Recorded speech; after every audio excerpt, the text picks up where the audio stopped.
भारत में कुछ मंदिर ऐसे हैं जहां लोग सिर्फ दर्शन करने नहीं आते बल्कि जवाब ढूंढने आते हैं। कुछ ऐसे स्थान जहां आस्था और रहस्य दोनों एक साथ चलते हैं और उन्हीं स्थानों में से एक स्थान है मां बगलामुखी नलखेड़ा का मंदिर। और इन सभी सवालों के जवाब जानने के लिए आज हमारे साथ जुड़े हैं यहाँ के मुख्य पुजारी, जिन्होंने वर्षों तक इस स्थान की शक्ति और इसकी परंपराओं को बड़े करीब से देखा है। तो चलिए शुरू करते हैं इस सफर को। जय माता दी। मैं मुख्य पुजारी दिनेश गुरु बगलामुखी मंदिर तलखेड़ा। पंडित जी, माँ बगलामुखी आखिर है कौन और इनकी उत्पत्ति कैसे हुई? जी 10 महाविद्या होती है। ठीक है। काली तारा षोडशी छिन्नमस्ता धूमावती। इस क्रम में जो अष्टम महाविद्या होती है वो बगलामुखी होती है। बगलामुखी का जब प्रादुर्भाव हुआ तो उन्हें पीत वर्ण के रूप में दिखाई दी। पीले पुष्पों की माला, पीत वर्ण, एक हाथ में मुद्गर, एक हाथ में शत्रु की जिह्वा, इस स्वरूप में भगवती की उत्पत्ति हुई थी। अच्छा, माँ बगलामुखी का जब हम नाम लेते हैं तो कहीं ना कहीं एक रहस्य जैसा लगता है। तो जो नाम है, कई बार ऐसा सुना जाता है कि माँ बगलामुखी का नाम जो है वो वल्गा है। जी तो इससे इनका जो प्राचीन नाम है, जो पौराणिक नाम है वो बलगामुखी ही। हम्म, समय के अनुसार इसे सामान्य भाषाओं में बगलामुखी हो गए, वर्तमान में बगलामुखी के नाम से भी जाना जाता कि माँ बगलामुखी का नाम आता है तो उसके साथ एक और नाम आता है तंत्र। है। और जी लोगों के मन में तंत्र को लेकर कहीं ना कहीं काफी ज्यादा भय है। तो क्या? नहीं, ये बगलामुखी तंत्र की देवी है, हम्म। लेकिन ये एक सौम्य देवी भी है। तांत्रिक कार्यों के अनुसार कार्य होते हैं यहाँ पे। बगलामुखी एक तांत्रिक देवी है और तांत्रिक कार्य भी होंगे, हम्म। लेकिन वर्तमान में इस मंदिर में किसी प्रकार के तांत्रिक कार्य नहीं होंगे। सभी सात्विक रूप से कार्य होते हैं और माँ भगवती उन्हीं पूजाओं को स्वीकार करके अपने भक्तों को फल देती है, उनकी सर्व मनोकामना पूर्ण करती है। अच्छा, ऐसा भी कहा जाता है कि श्री कृष्ण ने जो है वो युधिष्ठिर को कहा था यहाँ पूजा करने के लिए। जी अ, मान्यता के अनुसार यह है कि श्री कृष्ण के कहने पर हम्म। पांडव यहाँ आए ठीक है। और आने के पश्चात उन्होंने यहाँ पे आके पूजन अर्चन किया, माँ की आराधना करी और आराधना के पश्चात माँ भगवती ने प्रसन्न होकर हम्म। उन्हें विजय श्री का वरदान यहाँ से प्राप्त किया। तब जाके उन्हें कौरवों पे विजय प्राप्त हुई थी, इसलिए इन्हें विजय की देवी भी कहते हैं। अच्छा, जब हम मंदिर के दर्शन कर रहे थे तब हमने कई सारे उल्टे स्वास्तिक देखे। जी उनका क्या महत्व है, उल्टे स्वास्तिक? उल्टे स्वास्तिक संतान प्राप्ति के लिए विशेष रूप से मनाए जाते हैं। ठीक है। जिनको संतान की प्राप्ति नहीं हो रही है तो माँ के यहाँ पे गोद भरी जाती है हम्म। और उल्टे स्वास्तिक बनाकर अ, माँ से संतान प्राप्ति की मनोकामनाएं जब भक्त मांगते हैं तो उन्हें निश्चित रूप से संतान की प्राप्ति होती है। और ऐसा भी कहा जाता है कि जब किसी की मनोकामनाएं पूर्ण हो जाती है तो वो यहाँ पर घंटी और ध्वजा अर्पण करते हैं। ये अपनी अपनी मनोकामनाओं के ऊपर हम्म। होता है, कोई ऐसा विशेष नहीं है कि हम लोग पर्टिकुलर उस चीज़ को देखें। व्यक्ति की मनोकामना क्या है, उसने मनोकामना के समय क्या भगवती से कामना की थी, उसके तहत वो चढ़ाया जाता। कोई व्यक्ति शंख की भी करता है, कोई घंटी की करता है, कोई अन्य चीजें करता है, तो उसके आधार पे यहाँ पे माँ भगवती जब पूर्ण करती है तो उन्हें यहाँ पे चढ़ाया मतलब जाता ऐसा कुछ नहीं है कि आपको यही कुछ है। ऐसे नहीं नहीं, दान ऐसा पाठ? नहीं, ऐसा नहीं, ऐसा नहीं। अच्छा, माँ बगलामुखी को जो है वो कहा जाता है कि वो शत्रु विनाशक है। जी तो शत्रु विनाशक मतलब कि कई बार ऐसा होता है ना कि अब मैं आया हूँ तो हो सकता है कि मैं शायद किसी को शत्रु मानता हूँ जी अपना। अब शायद हो सकता है कि उसमें मेरी ही गलती हो। जी जी। तो इस चीज में कैसे? देखिए क्या है, बगलामुखी का ऐसा है कि किसी भी प्रकार से व्यक्ति को शत्रु नहीं बनाया गया। हम्म। जैसे पूर्व मैंने बताया है कि एक हाथ में शत्रु की जिह्वा पकड़े, ठीक है। उसका ये है कि व्यक्ति की मानसिकता क्या है। हम्म। आपके प्रति द्वेष भावना, आपके प्रति एक ऐसी नेगेटिविटी सोचना जो गलत है, व्यक्ति को हानि पहुंचाती है, माँ भगवती उसका दमन करती है। मतलब सोच आपकी, विचार हाँ, का। आपके इस विचार का, जिसके प्रति व्यक्ति को हानि पहुंचाने का भाव आपके इसमें है, या मुझे कोई हानि पहुंचाना चाह रहा है, तो हम किसी व्यक्ति को टारगेट नहीं कर सकते। माँ भगवती की ऐसी कृपा है कि किसी व्यक्ति को हानि नहीं पहुंचाना, उसके मन के अंदर जो दुष्भाव विभाग हम्म। जो सोच रहा है गलत हमारे प्रति, उसको भगवती दमन करती है, उसका नाश करती है। गर्भगृह में विराजमान माँ जी बगलामुखी के साथ माँ लक्ष्मी और माँ सरस्वती भी विराजमान है। जी तो ये किस क्या है, जी। इसका यहाँ महत्व पे क्या है? मध्य में बगलामुखी माता ठीक है। है जी, त्रिशक्ति के रूप में विराजमान है। और बगलामुखी माता है, दाएं बाएं महालक्ष्मी और महासरस्वती माता, हम्म। ये तीनों माता एक साथ विराजमान है। अन्य देवी देवता भी मंदिर के अंदर है, जैसे चामुंडा माता है, बिजासन माता, महाकाली, सती माता, भैरव बाबा, गणेश जी, अन्य देवता भी गर्भगृह के अंदर विराजमान है। अच्छा, हनुमान मंदिर भी है यहाँ पर? जी हाँ, माँ भगवती के साथ में आपने देखा होगा, नहीं तो भैरव और हनुमान होते ही इसका क्या यहाँ महत्व पे। है? भगवान के माँ के साथ में होते हैं। जब माँ ने 9 महीने, जैसे आपने वैष्णो देवी का कथा सुनी होगी। हम्म, माँ वैष्णो देवी जब भैरव महाराज पीछे पड़े थे, तो माँ वैष्णो देवी गुफा के अंदर रही थी। तो 9 महीने तक हनुमान महाराज ने वहाँ पे पहरा दिया था महाराज। तो तब से ही निरंतर उनके साथ में ये भैरव महाराज और हनुमान जी महाराज निरंतर रहते हैं। कहीं भी मंदिर होगा तो ये मूल रूप से रहेंगे। ये देखा गया है कि जो नलखेड़ा का मंदिर है वो काफी प्रसिद्ध है, खासकर कि अ, शत्रु विनाशक के लिए, और कई बड़े बड़े नेता राजनेता भी यहाँ पर यज्ञ करते हैं। तो जी, कभी कुछ ऐसी कोई घटना हुई है जो कि काफी मतलब रोमांचक रही हो आपके लिए? कहीं माँ की छवि ही ऐसी है, हम्म, माँ की प्रतिमा ऐसी कि हर कार्य माँ के दर्शन मात्र से हो जाते हैं। और बात रही पॉलिटिशियंस की, अन्य बिजनेसमैन की, तो हर कार्य जो विजय से संबंधित होगा, क्योंकि इस समय कलयुग में हर कार्य विजय संबंधित है। हम्म, चाहे बिजनेस में ग्रोथ करना हो, कानून में किसी भी प्रकार के वाद विवाद से निपटना हो, राजनीति संबंधित पद प्रतिष्ठा के लिए हो, या अन्य किसी भी कार्य के लिए, या किसी रोग पे विजय प्राप्त करनी है, तो वो बगलामुखी से पूर्ण किए जाते हैं। तो हर कार्य माँ दरबार में आने से, उनका ध्यान करने से पूर्ण हो जाते हैं।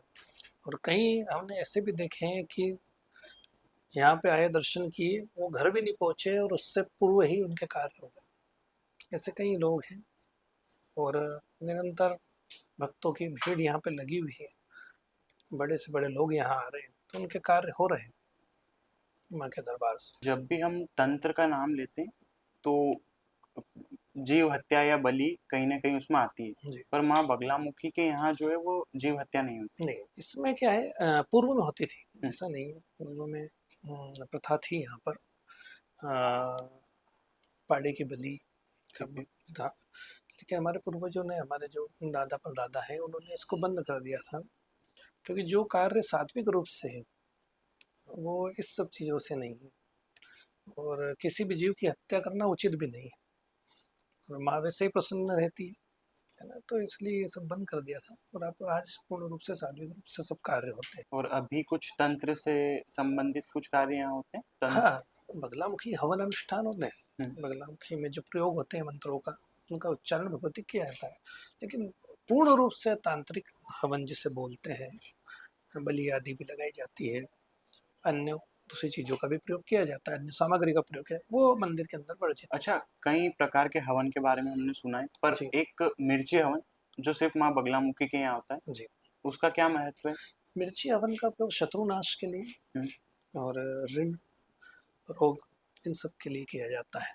शीघ्र अतिशीघ्र माँ भगवती का परिणाम मिले, और जैसे जो भी परेशानियाँ हमारी चल रही है इन रूप में, उन सब का निवारण मैया के दरबार से हो जाए, अनुष्ठान से हो जाए, हवन से हो जाए, इसलिए मिर्ची का प्रयोग किया जाता है। अच्छा, माँ बगलामुखी सिर्फ मिर्ची हवन माँ बगलामुखी के लिए ही होता है या फिर और भी नहीं किसी होता है, देवी नहीं देवताओं में? होता है। धूमावती मैया की हम्म, आहुति लगती है, साबर मंत्र का प्रयोग किया जाता है। इन सब के अलग अलग देवी देवताओं की आहुतियाँ अलग अलग चीज़ों से लगती है। तो विशेष कार्यों के लिए मिर्ची का उपयोग भी किया जाता है। माँ धूमावती की आराधना के लिए किया जाता है ना। तो उसमें पीली सरसों का प्रयोग माँ बगलामुखी की आराधना के किया जाता है। तो अलग अलग हवन करते हैं, तो इसका मतलब ये नहीं है कि हम एक ही देवी देवताओं की आहुति लगाएंगे। उसके लिए अन्य देवी देवताओं की भी आहुतियाँ लगती हैं। अच्छा, ये पूरा मंदिर जो है वो शमशान भूमि पर बना हुआ है, जी, तो ये मात्र एक संयोग है या फिर इसके पीछे भी कुछ कहानी है? नहीं, माँ जैसे तांत्रिक देवी तो है ही, हाँ। लेकिन ये शमशान वासिनी भी है। और इस मंदिर के, मूल मंदिर के चारों तरफ शमशान, हम्म, मतलब चारों तरफ। और मंदिर के अंदर जो समाधियाँ हैं, वो एक जीवित समाधियाँ हैं। जो हमारे ऋषि मुनि यहाँ पे रहे हैं, उन्होंने यहाँ माँ भगवती की आराधना करी, तो वो आराधना करते हुए, माँ का ध्यान करते हुए ब्रह्मलीन हो गए। तो उनकी समाधियाँ मंदिर के समीप ही बनी हुई है। और मंदिर परिसर के अंदर ही, ये सीधा सा है कि मंदिर शमशान के मध्य में ही स्थित है। अच्छा, जैसे मंदिर का जो है श्री कृष्ण का मतलब महाभारत काल से भी जोड़ा जाता है, तो क्या उस समय के कुछ ऐतिहासिक या फिर कुछ इस तरीके के प्राचीन अवशेष देखने को मिले यहाँ पे? नहीं, ऐसा तो विशेष रूप से नहीं है। अ, लेकिन मान्यताओं के अनुसार ये कहा गया है कि श्री कृष्ण कहने से यहाँ पे आए थे और विजय प्राप्ति का वरदान मार्ग से यहाँ से प्राप्त हुआ था। अच्छा, नदी भी है यहाँ पर एक जी लखुंदर नदी, जी। उसका क्या महत्व है यहाँ पे? ये जो लखुंदर नदी है हम्म, इसका प्राचीन नाम माँ लक्ष्मणा है, जो ठीक है। मंदिर के जस्ट पीछे बहती है। लक्ष्मणा इसका प्राचीन नाम है हम्म, और मान्यता के अनुसार और कहा भी जाता है कि ये पहले के, अभी तो नदी में इतना बहाव नहीं होता है, लेकिन पूर्व में मंदिर तक आ जाता था, मतलब हाँ जी। माँ के श्री चरणों से बहकर वो बहती थी। और ये नाम फिर परिवर्तन कैसे हुआ, लखुंद्रा लक्ष्मण? समय के अनुसार लक्ष्मणा से लखुंदर हो गया वो, जबकि इसका प्राचीन नाम है वो लक्ष्मणा ही। अच्छा महाराज जी, मंदिर का इतिहास कैसे रहा है, मतलब विक्रमादित्य के समय कुछ परिवर्तन हुआ या फिर समय के साथ साथ क्या क्या परिवर्तन जो है वो देखने को मिला? जी, तो जो मंदिर है हम्म, वो तो कुछ ऐसा प्रमाणित नहीं है कि मंदिर कब है, हम्म, कब बना हुआ, लेकिन मंदिर से सटा हुए 16 खंभे हैं। ठीक जो है। मंदिर से बिल्कुल सटे हुए 16 खंभे है, वो संवत 1815 में 1815। हाँ 1815 में संवत में दक्षिणी कारीगर कारीगर तुलाराम जी के द्वारा बनाया गया था, मतलब वो शिलालेख पे अंकित है। ठीक है। और मंदिर के जो सम्मुख आप देखते हैं एक दीप मालिका है 52 फीट ऊंची, वो राजा विक्रमादित्य के द्वारा निर्माण कराई गई थी। ठीक है। ये उस समय की है। बाकी जो डेवलप है वो धीरे धीरे होता रहा है, लेकिन जो मूल मंदिर है, जो प्राचीन मंदिर है, ये तीनों साथ में है। अच्छा, यहाँ पर कई सारे फोटोज हमें देखने को मिल रहे जी। हैं, आप बताएंगे एक बार कौन किस कब के हैं या क्या है? ये फोटो चित्र ये काफी पुराने हैं। हम्म, जैसे जो मूल स्वरूप है माँ का, ये 16 खम्भा आप देख रहे हैं, ठीक है। ये 16 खम्भ जिसका मैं बात कर रहा था वो दिख रहा है ना सामने, हम्म, वो है जो मूल स्वरूप था मंदिर का, वो ये है। और ये दीपमालिका उस समय का है, मतलब ये जो चित्र है ये माँ का जो स्वरूप है, हम्म। उस समय माँ को चुनरी वगैरह पढ़ाते, ये 1950 या 1960 के आसपास के फोटोज हैं। ये हमारे जो पिताश्री हैं, दादाजी हैं, उस समय के चित्र है। अच्छा, आज के समय में जो हमारी नई जनरेशन है, वो कहीं ना कहीं खुद से परेशान है कि एनजाइटी डिप्रेशन, तो उसके लिए क्या उन्हें उपाय करनी चाहिए या क्या माँ की किस तरीके से आराधना इसके करनी लिए चाहिए? मान लो कभी ऐसी कोई समस्याएं हैं हम्म, तो माँ बगलामुखी उसके लिए महत्वपूर्ण देवी। इनके ध्यान मात्र से किसी भी प्रकार का डिप्रेशन हो या कैसी भी परेशानी है उनके मन के अंदर, क्योंकि आजकल हर छोटी सी बात को लेकर व्यक्ति चिंतित हो जाता है हम्म। और उसके आने वाला जो समय है उसको बर्बाद कर देता है उस चिंता के। तो बगलामुखी का आराधना हम प्रातः कभी करते हैं, एक सरसों के तेल का दीपक लगाकर माँ के चित्र के सम्मुख पीला आसन लगाकर केवल ध्यान करते हैं, माँ की आराधना करते हो कि जो भी परेशानी है उसके मन के अंदर है वो सामान्यतः सरलता से निकल जाए और एक व्यवस्थित रूप से उसे मार्ग प्रदर्शित हो जाए। अच्छा, माँ का कोई मूल मंत्र ऐसा? जी, माँ का मूल मंत्र तो है जो 36 वर्णी मंत्र है, ओम ह्लीं बगलामुखी सर्वदुष्टानां वाचम मुखम पदम स्तंभय जिह्वाम किलय बुद्धिम विनाशाय ओम स्वाहा, ये मूल मंत्र है। इसका मंत्र का जप करते हैं, लेकिन विधान के अनुसार ये बिना गुरु के हम लोग इसको नहीं कर सकते हैं। सामान्य रूप से आप कर सकते हैं, सामान्य कभी हम 108 बार उसका नाम जप करना चाहें इस मंत्र का तो वो कर सकते हैं। तो ओम ह्लीं बगलामुखी दिव्य नाम जो मंत्र है उसका उच्चारण आप कर सकते हैं। अच्छा, माँ बगलामुखी के प्रसाद या भोग में कुछ इस तरीके की चीजें जो या तो नहीं चढ़ानी चाहिए या फिर या कुछ ऐसी जो विशेष कर जी, चढ़ाई जाती है? विशेष रूप से शनिवार और मंगलवार हम्म, आप बगलामुखी को पीले प्रसाद, पीले मावा के प्रसाद हो गया, पीली खिचड़ी हो गई, या माँ भगवती को अति प्रिय पीली भात, केसर युक्त जो भात बनती है, हम्म। मीठी भात, आप उसका आप नैवेद्य लगाते हैं तो माँ शीघ्र अति शीघ्र प्रसन्न होती है। माँ की असीम कृपा उनके ऊपर भक्तों पे होती है। अच्छा, माँ बगलामुखी की आराधना हम घर से भी कर सकते हाँ, सब कर सकते हैं, उसमें किसी भी प्रकार की बाध्यता नहीं है और किसी प्रकार की भय की आवश्यकता नहीं है। माँ जगत जननी बड़ी ही व्यवस्थित भगवती की ऐसी कृपा है, इनसे डरने की आवश्यकता नहीं है। जो मांगो वो मिलता है, जिस भाव में पूजोगे उस भाव में भगवती अपने भक्तों को फल देती है। हैं? अच्छा, और किसी कई प्रकार के लोगों की समस्या होती है कि किसी को कोर्ट केस है, किसी को कुछ पैसों की परेशानी है, जी उनके लिए भी, और कई बार कुछ ऐसे लोग होते हैं जो शायद आ नहीं सकते, जी। तो वो किस तरीके से कर सकते उनके हैं? लिए मान लो पहले तो मूलतः माँ के दर्शन के लिए आए, हम्म, है ना, माँ के दर्शन मात्र से ही काम हो जाएंगे। मान लो कभी नहीं भी आ सकते हैं तो माँ का चित्र रखकर शाम के समय पे एक मिट्टी के दिए में सरसों के तेल का दीपक लगाएंगे, बाती को हल्दी से हल्का सा कर लेंगे ताकि वो हल्दी में हो जाए, थोड़ा सा पीला हो जाए और माँ की आराधना करते रहें, है ना, तो निश्चित रूप से उन्हें विजय प्राप्ति का वरदान भगवती की कृपा से मिल जाएगा। तो माँ का चिंतन हमेशा करते रहें, चाहे कोर्ट कचहरी का मामला हो, कैसा भी मामला हो, जाने से पूर्व माँ से आज्ञा लेकर उनसे आराधना करके हम लोग जाएं तो निश्चित रूप से हमें उसमें विजय प्राप्त होगी। अच्छा पंडित जी, आप जो हैं आपके पिताजी और मतलब सदियों से ये परंपराएं जी। चली हुई है यारी, तो क्या आपके पास कुछ ऐसी मंत्र या फिर कुछ ऐसी चीजें हैं जो सिर्फ कुछ जो मुख्य पुजारी है सिर्फ उन्हीं को पता है? हाँ, बहुत सारी चीज़ें हैं।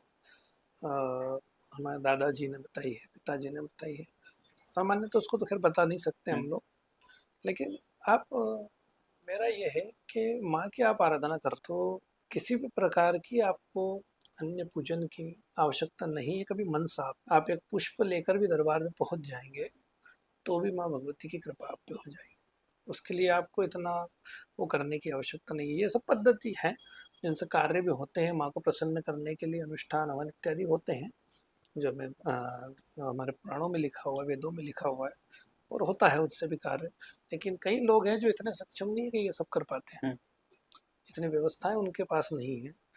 तो माँ के दरबार में एक पुष्प चढ़ा दे, अर्जी भगवती को लगा दे, तो ही कार्य उनके हो जाएंगे। और किस किस तरीके के यज्ञ यहाँ पर होते हैं? यहाँ पे तो हर कार्य के लिए यज्ञ होगा, हम्म। चाहे ऋण रोग से संबंधित हो, व्यापार से संबंधित हो, न्यायालय से संबंधित हो, कृषि से संबंधित हो, राजनीति से संबंधित हो, चाहे कोई से भी संबंधित हो, माँ के दरबार में हर कार्य के लिए हवन इत्यादि होंगे।